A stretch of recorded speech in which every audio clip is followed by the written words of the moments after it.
Melbourne, Australia. And I'm going to do a little presentation about what Deakin is all about. Deakin is a top 1% university in the world. We are ranked something like 275 according to QS, something similar in Shanghai rankings. We are ranked amongst the top 50 young universities of the world. That means universities which are under 50 years old. Deakin was founded in 1974. And we are the university with the highest level of student satisfaction amongst universities in the state of Victoria for 9 years in a row now. That gives us a lot of pride because it means that we're doing something right for our students. Deakin is a fairly large university. We have 64,000 students. We are the 6th largest university in Australia. We have something like 16,000 international students. We have a similar number of higher degrees by research students. So students who are doing Masters of Science by research and mostly doctorates or PhDs. We have 4 physical campuses, the main one being in Melbourne with something like 33,000 students. We have 2 campuses in the city of Geelong, which is it's about 80 kilometers from Melbourne. We have a smaller campus in Warrnambool, which is about 270 kilometers from Melbourne. And we have an online campus. Before COVID-19, so before March 2020, some 16,000 students followed the degrees entirely online. From March 2020, everybody's doing all the degrees online, of course. We have started to go back to campus this year in March, which is our first trimester. Students have, after almost a year, have been allowed back into the campus, and particularly those students who are doing courses that require practicals, laboratory work, and hands-on courses as opposed to lectures. Lectures are still online. Still by Zoom, and we're beginning to have seminars which are happening face-to-face.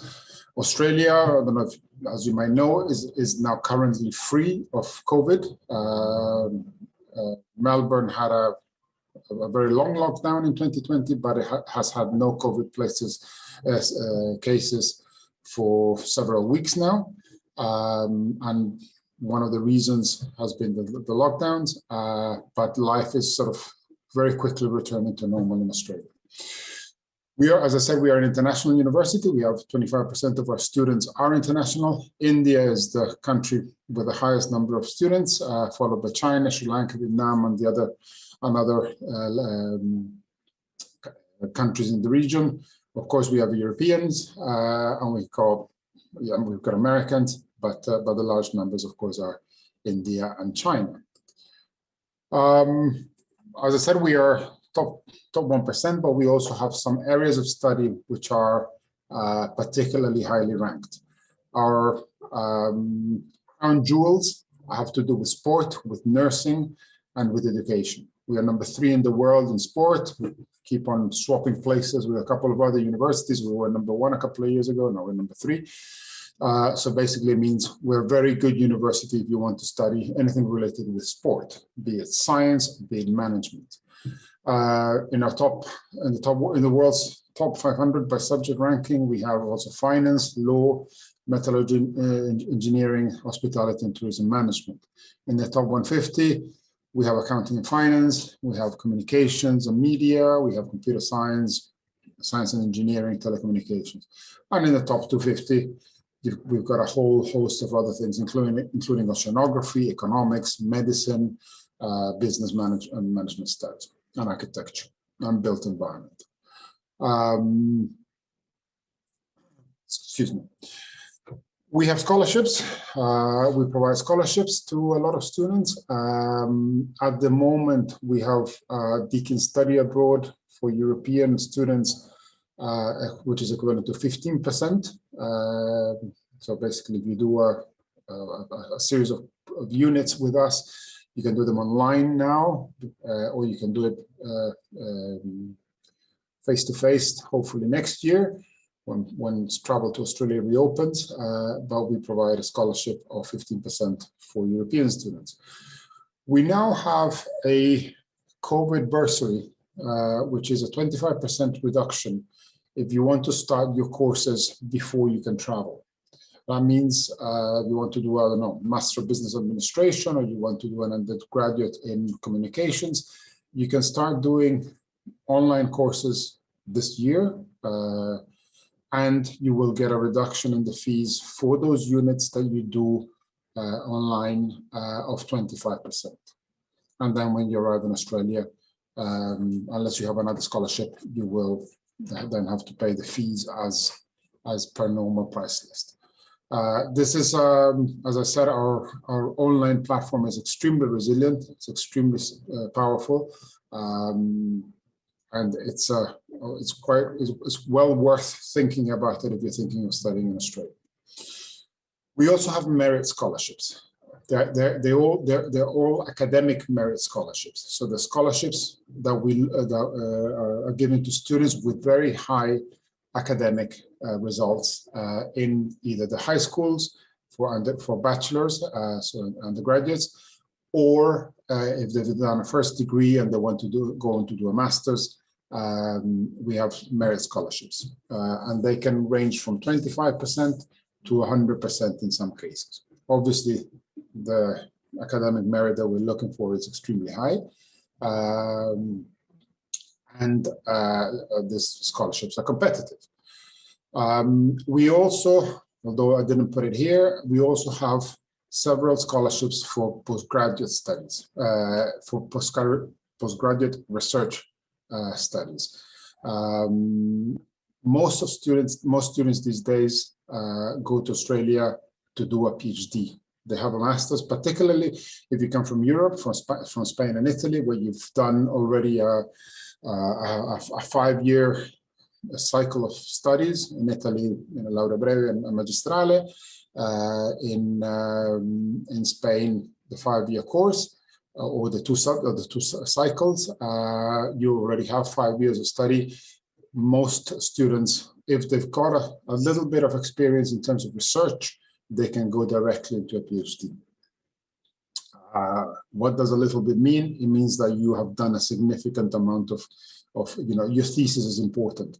In Italy, a magistrale has a significant research component, and that habilitates, for example, to go into your PhD. And we provide scholarships. And in the case of PhDs, most of the scholarships are full scholarships. That means tuition and a stipend to live with. We also have a few other specific scholarships, like the Masters of Business Administration Global Leadership Scholarship. So if you want to do one of our MBAs, we have 2 MBAs, or an MBA in healthcare management, and you're an international student, you automatically get a 20% fee reduction if you do those specific courses. Next, how are we organized? We organized in 4 faculties that have schools of study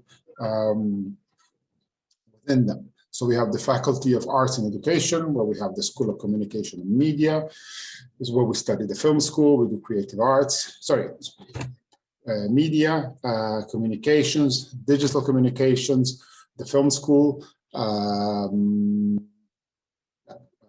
animation. We have the School of Creative Arts. Well, we do creative arts.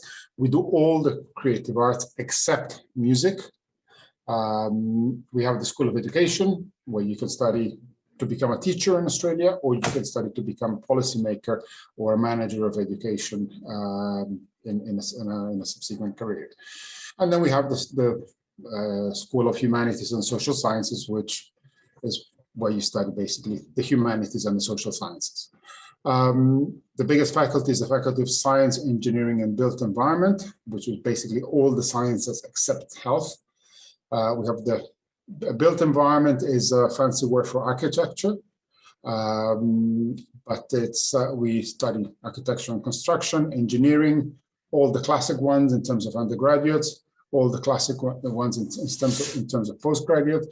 One of the things about studying engineering at Deakin is that it's very heavily project-based.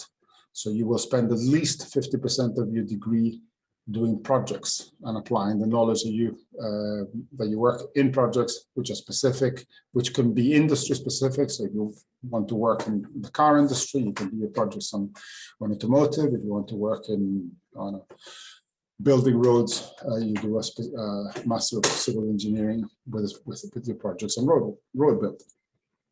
We have a School of Environment, a School of Information Technology, where in particularly both in terms of undergraduates and masters, we have the more classical areas of study like computer science, like information systems, like information technology. But we also have the more newer ones like artificial intelligence, data analytics, data science, cybersecurity. We were the first university in Australia to have our cybersecurity degree approved by the Australian Computer Association. And then we've got the School of Science, where we've got the more traditional sciences, as well as biotechnology, bioinformatics, and so on. Zoology, animal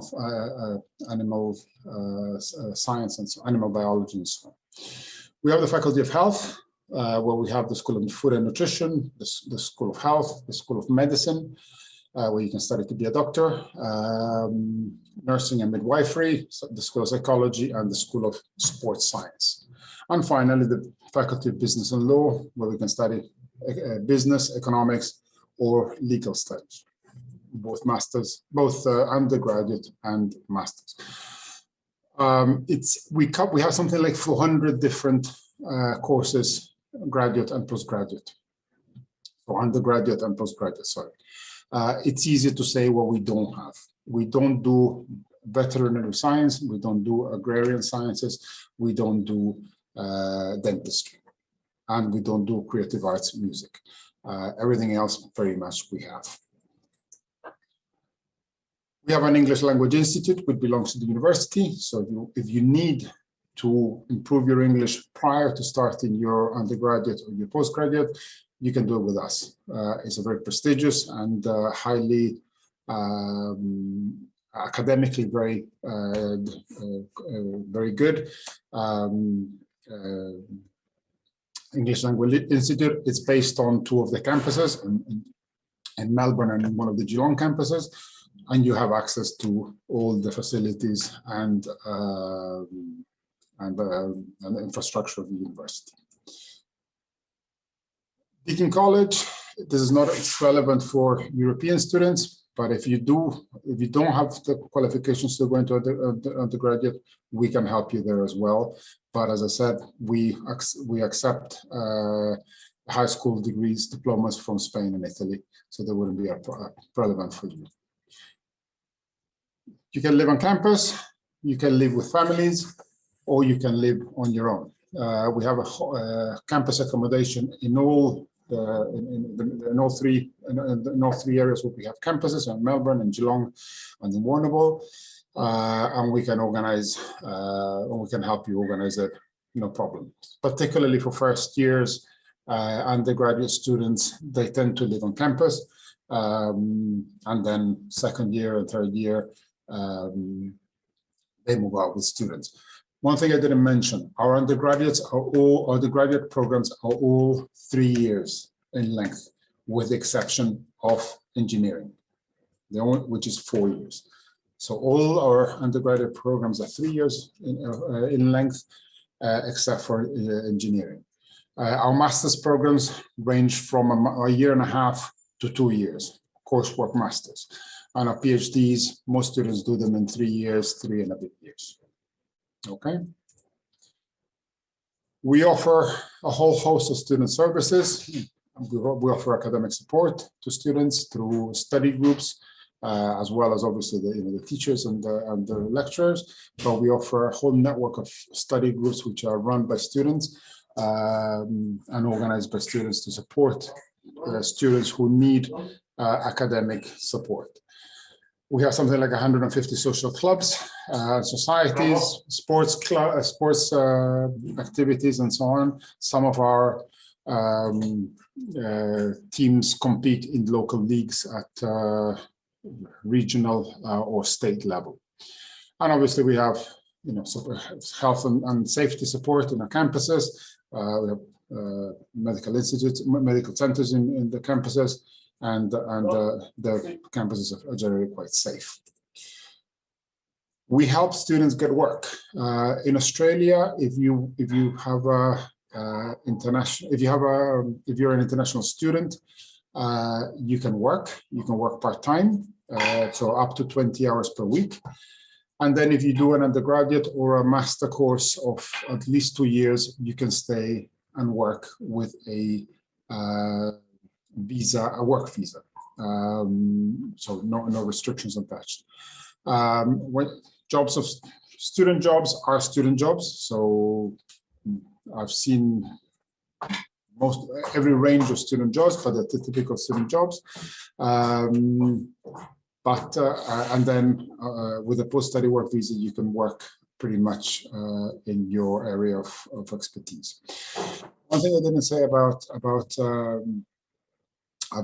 programs: all our undergraduate programs and have work integrated learning in the programs. This means that you will have to do at least one unit out of the whole bachelor, which are normally between 24 and 32 units, but at least one you will have to do related to which would be a work related course. So it'll be an internship, it'll be a project with a company or with an organization. It can be more. It can be I think it's up to 4 units out of 32, but at least one you will get some work experience in Australia as part of your degree. In the masters, we also offer work integrated learnings, but there it depends on the paths you take. In our masters, you can have a research pathway within the masters. So say Master of Sustainability. You want to work in environmental protection, climate change. Our Masters of Sustainability has 2 pathways.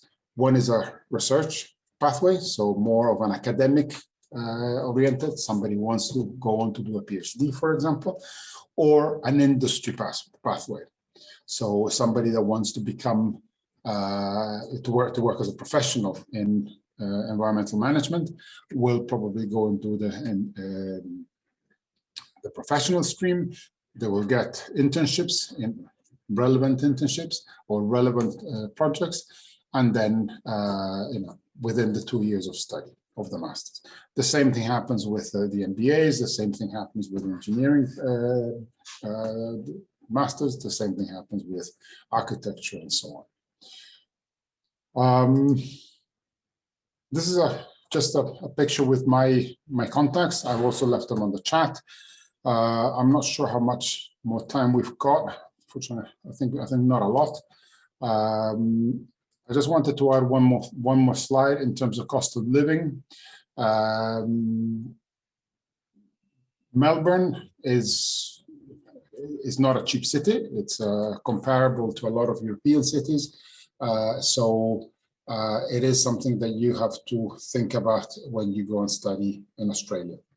Geelong is slightly cheaper, but otherwise is that some idea of cost of living per year. All the numbers that we have, and if you look at our webpage and our brochures, all our prices are in Australian dollars, which at the moment I think I can't remember the euro exchange rate. I knew it, but I'm not going to say a number that is wrong. I don't know how much time more we have, or if there are any questions that have been collected that I can maybe try and answer. One or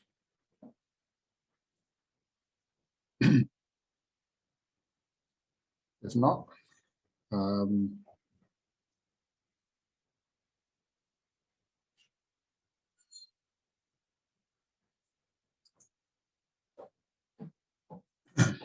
If not, I'll go back to the way we organize. Sorry, the way we've organized. If there's any questions, feel free to put them in the chats or the whatever messages we've got, and I'll try and answer. What else can I say about the programs? Our programs tend to be we work on a timetable of trimesters, which is what other countries in the world call semesters. They start. The first one is in March. We're in summer hemisphere, so summer is in December to February. So we start our academic activities in March. We have a second trimester starting in July and a third trimester starting in November. Most programs, all programs have a start date in March. The majority have also a start date in July, and a few have also a start date in November. So you can decide to apply, anytime. We have a rolling application system, so you can apply anytime. We have no deadlines. So we have no application period. You can apply anytime, but obviously it's got to be for a trimester in the future. So you cannot apply in July to start in July. You have to start to at least to start in November, or if you apply now, to start next year. All that is possible. We recognize, as I said, we recognize academic qualifications from all of Europe,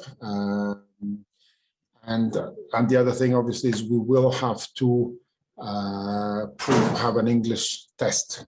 So to prove that you're a level of English, we use IELTS as a benchmark. To do an undergraduate, you need an IELTS score of 6.0 or above. Masters 6.5 or above. Rachele Bianco, what do I have to write for a Master of Research? You can write to me, and I can try and introduce you to the persons that look after that. Masters of Research, I'll be totally honest with you. Masters of Research in Australia are slowly beginning to disappear.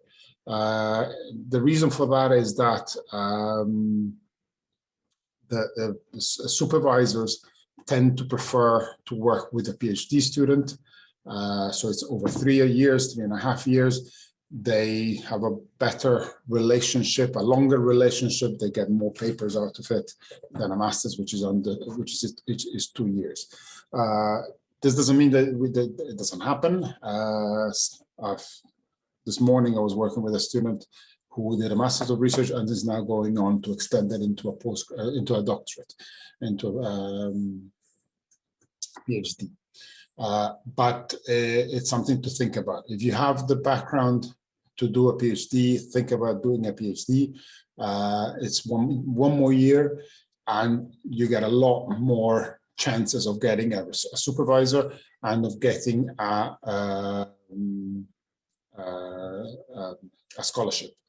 Remember that we tend to finance most of our PhD students. We provide financing, but it's crucial that you get a scholarship. So Rachele, if you want to write to me, my contact is up there. Thank you very much. I understand the time is finished. So happy to answer your questions in the booth, the Deakin University booth, or if you write to me or through LAE, we can answer all your questions. Thank you very much. Arrivederci, hasta luego.